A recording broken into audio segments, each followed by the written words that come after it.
Buenos días. Buenos días.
Chicos, voy a hacer un paseo con nuestros ojos y después damos la palabra al pastor.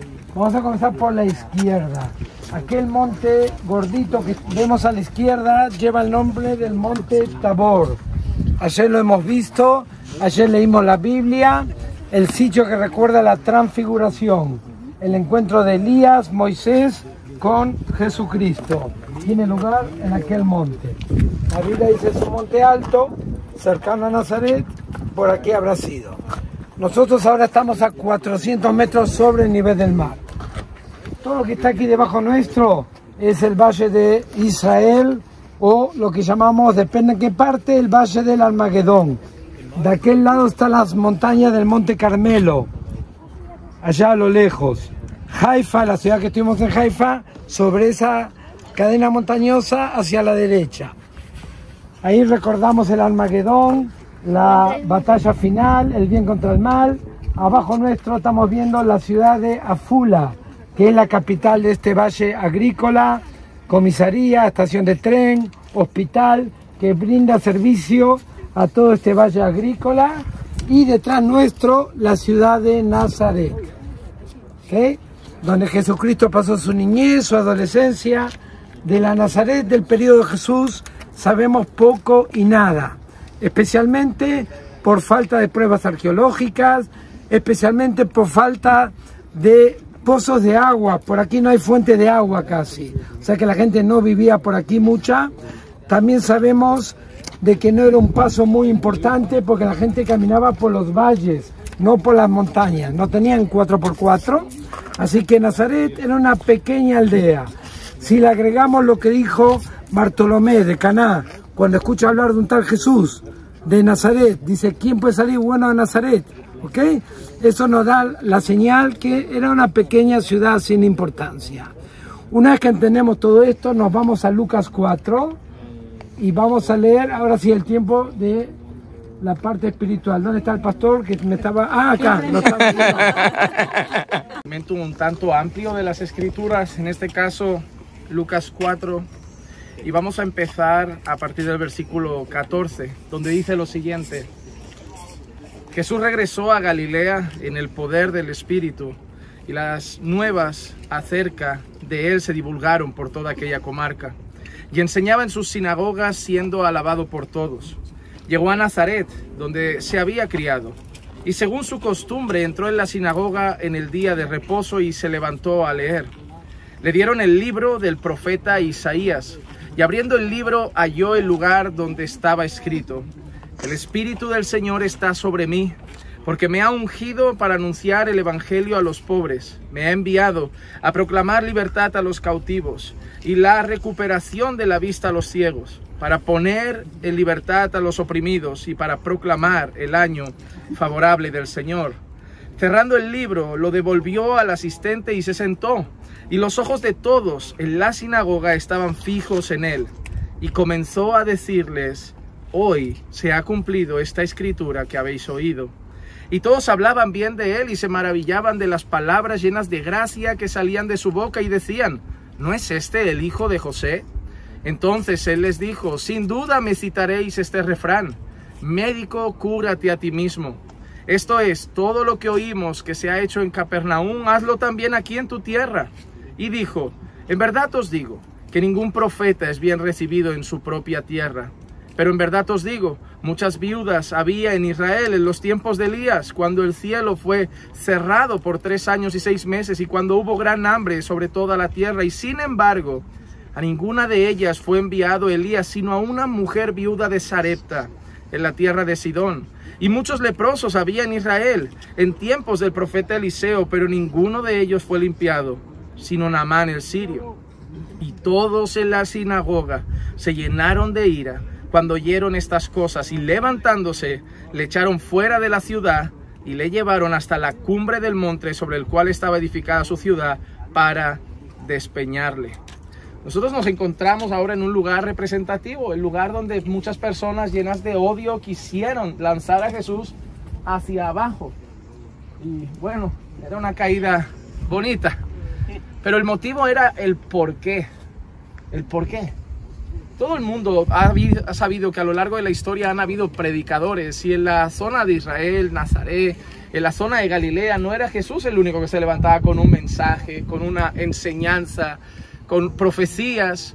Siempre han habido falsos cristos, siempre han habido falsos maestros, siempre han habido falsos profetas, pero Jesús era el único que se presentaba como algo más que un rabino, como algo más que un mensajero, como algo más que un profeta. Jesús toma el libro del profeta Isaías, que estudiantes de la Torá de aquella época como de hoy sabían que hablaba del Mesías. Hablaba del Mesías anunciado, hablaba del Mesías esperado.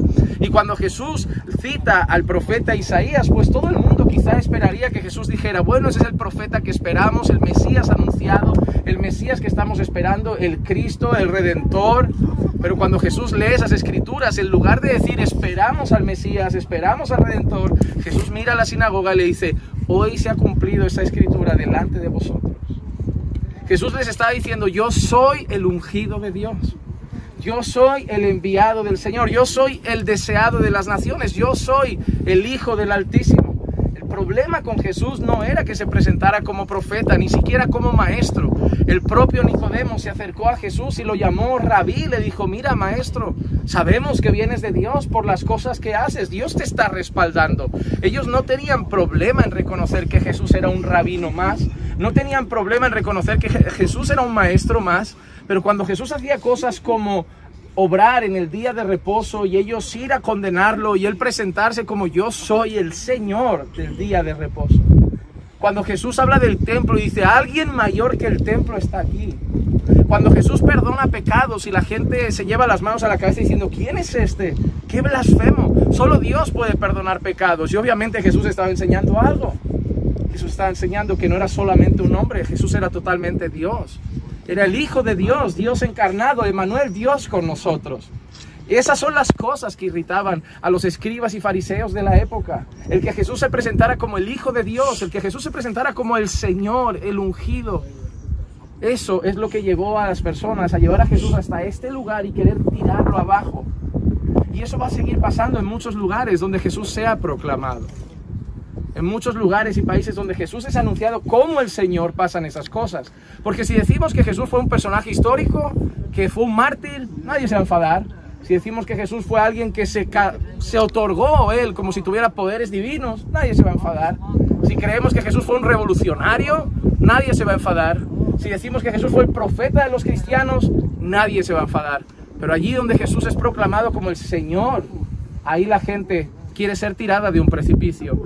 El problema en Roma no era que creyeran en Jesús.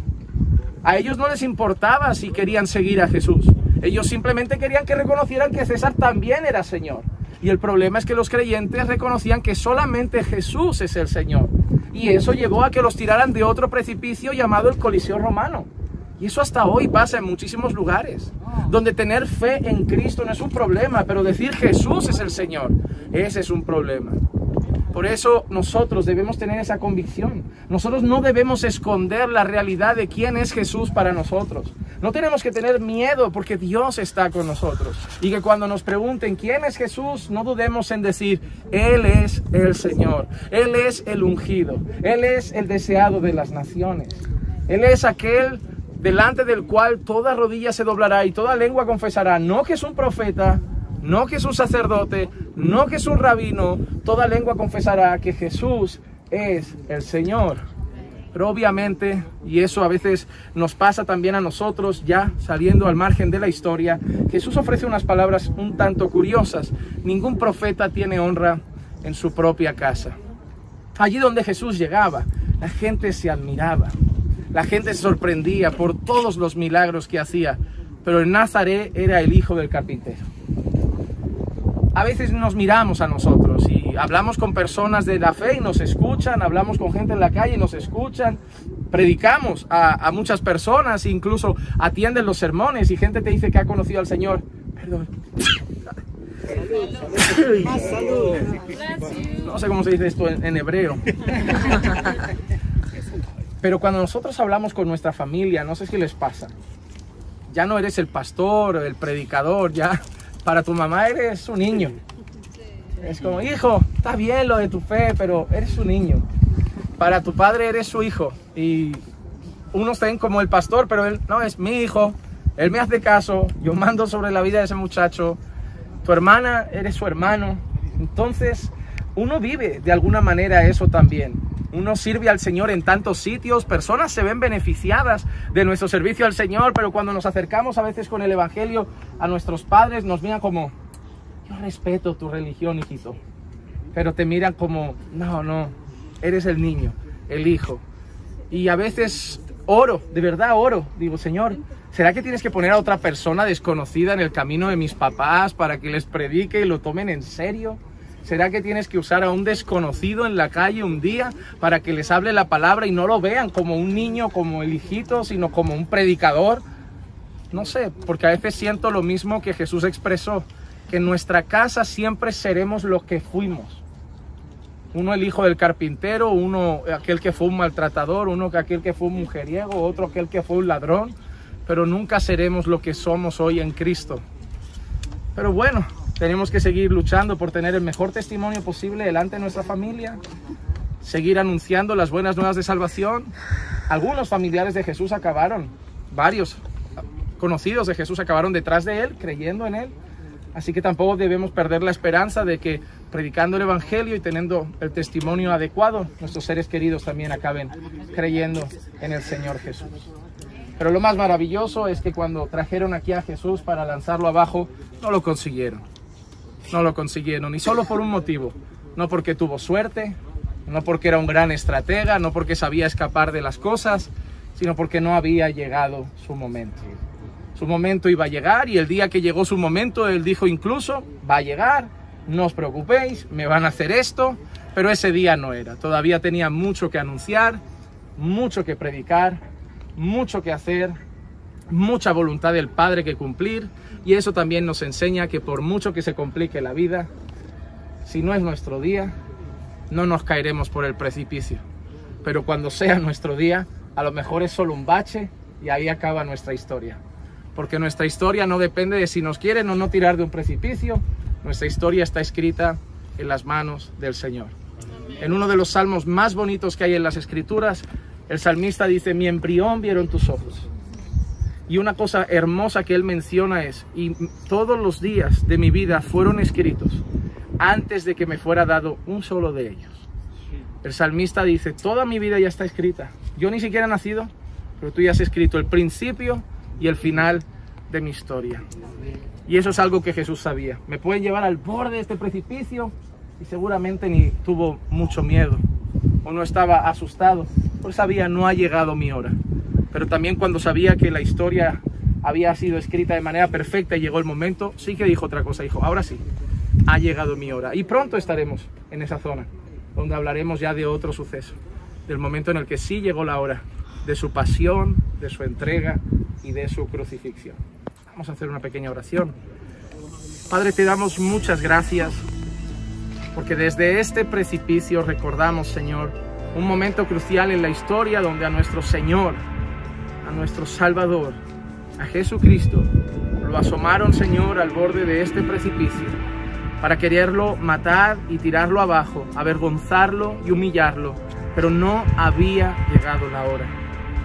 Él había anunciado quién era en una sinagoga. Él había mostrado que era el Señor, el ungido, el enviado, el Mesías. Y eso rechinaba en los oídos de muchos, como hasta hoy sucede. Pero, Señor, no había llegado su hora. No había llegado el momento, Señor, de su crucifixión, de su muerte. Y por eso hubo, Señor, libramiento en ese momento y en esa escena. Pero, Señor, danos a nosotros el coraje, porque Él lo anunció en una sinagoga, en un lugar donde sabía que iba a ser rechazado. Pero nosotros no debemos tener miedo ni pavor a la hora de anunciar, allí donde estemos y vayamos, que Jesús es el Señor. Que nunca neguemos nuestra fe. Tu palabra dice que quien rechace a Cristo aquí será rechazado por Él delante de ti, pero también quien lo reconozca aquí delante de los hombres será reconocido por Él delante de ti.